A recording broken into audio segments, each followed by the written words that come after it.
नमस्ते बच्चों। आज हम लोग अध्याय 7 मेरे बचपन के दिन पढ़ेंगे। इनके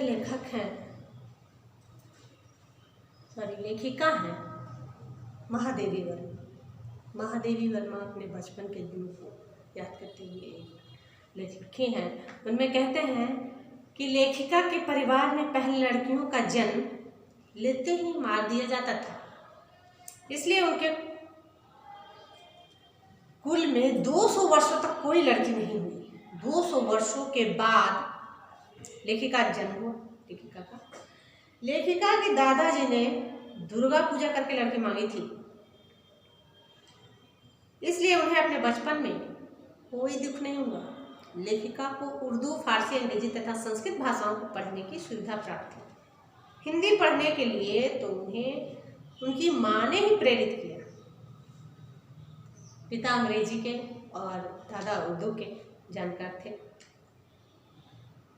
लेकिन हिंदी की प्रेरणा उन्होंने अपनी माँ से। लेखिका को हिंदी, संस्कृत पढ़ने में तो बहुत ही आनंद आया, किंतु उर्दू, फारसी पढ़ने में उनकी रुचि नहीं थी।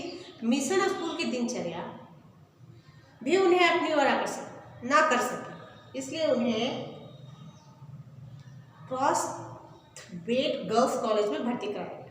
वहां उन्हें हिंदू व ईसाई लड़कियों के साथ रहने का अवसर मिला। लेखिका जिस छात्रावास में रहती थी, वहां एक कमरे में 4 छात्राएं रहती थी। लेखिका के कमरे में सुभद्रा कुमारी चौहान भी रहती थी, जो वहां की सीनियर छात्रा थी। वे कविता लिखती थी। इधर लेखिका की माँ भी भजन लिखती थी और गाती थी, अतः उन्हें भी लिखने की इच्छा हुई। उन्होंने कविता लिखना प्रारंभ कर दिया और लिखती ही चली गई। एक दिन महादेवी वर्मा के द्वारा छिप कर कविता लिखने की भनक सुभद्रा कुमारी की कानों में पड़ी, तो उन्होंने लेखिका की कॉपियों में से कविताएं ढूंढकर उनके विषय के सारे छात्रावास को बता दिया कि ये कविता लिखती हैं और बहुत ही अच्छी लिखती हैं। ऐसा कुछ उनका जो गुण कहिए वो सबको बता दिए। उस दिन से उन दोनों के बीच मित्रता हो गई। फिर दोनों ही खेल के समय साथ ही साथ बैठकर कविता लिखने लगे। उनकी तुकबंदी कर लिखी गई कविता स्त्री दर्पण नामक पत्रिका में प्रकाशित हुई। सन 1917 के आसपास हिंदी के प्रचार का समय था। उन दिनों कवि सम्मेलन खूब होने लगा था। लेखिका भी कवि सम्मेलनों में जाने लगी। उनके साथ क्रॉसवेट की एक शिक्षिका उनके साथ जाया करती थी। उन्होंने कवि सम्मेलन में पुरस्कार स्वरूप मिला एक चांदी का कटोरा गांधी जी को दिखाया तथा गांधी जी के मांगने पर देश हित के लिए उन्हें दे दिया। वे गांधी जी को वह कीमती तथा स्मृति चिन्ह रूपी कटोरा को भेंट करते हुए बहुत खुश हुई। छात्रावास का जीवन जाति पाति के भेदभाव से दूर, आपसी प्रेम से भरा हुआ था।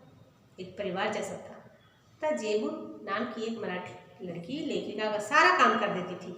वह हिंदी तथा मराठी भाषा का मिला जुला रूप बोला करती थी। वह अच्छी हिंदी नहीं जानती थी। वहाँ एक बेगम थी जिनका मराठी बोलने पर चिढ़ होती थी, इसलिए जेबू कभी कह देती थी कि हम मराठी हैं तो मराठी ही बोलेंगे। उन दिनों देश में सर्वत्र पारस्परिक प्रेम और सद्भाव का वातावरण था, अतः अवध की छात्राएं अवधी, बुंदेलखंड की छात्राएं बुंदेली बोला करती थी। इससे किसी को कोई आपत्ति नहीं होती थी।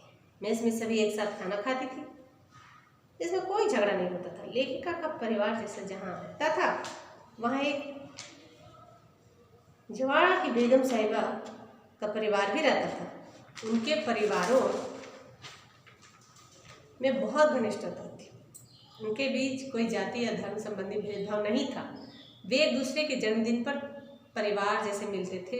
बेगम के बच्चे लेखिका की माँ को चाची जान तथा बेगम साहिबा को ताई कहते थे। लेखिका राखी के दिन बेगम साहिबा के बच्चों को राखी अवश्य बांधती थी तथा मुहर्रम के दिन बेगम साहिबा लेखिका के कपड़े अवश्य बनवाती थी। लेखिका के घर जब छोटा भाई जन्म हुआ तो बेगम साहिबा ने मांग कर नेग लिया। उनका नाम मनमोहन भी उन्हीं ने ही रखा। वही मनमोहन वर्मा पढ़ लिख कर प्रोफेसर बने तथा बाद में जम्मू विश्वविद्यालय तथा गोरखपुर विश्वविद्यालय के कुलपति बने। महादेवी वर्मा अपनी यादों को संजोते हुए उन्होंने लिखा और अपने जीवन की सच्चाई को प्रकट किया। विद्यार्थियों, इस पाठ को पढ़ें, प्रश्नोत्तर बनाएं। आज तक के लिए इतना ही। धन्यवाद।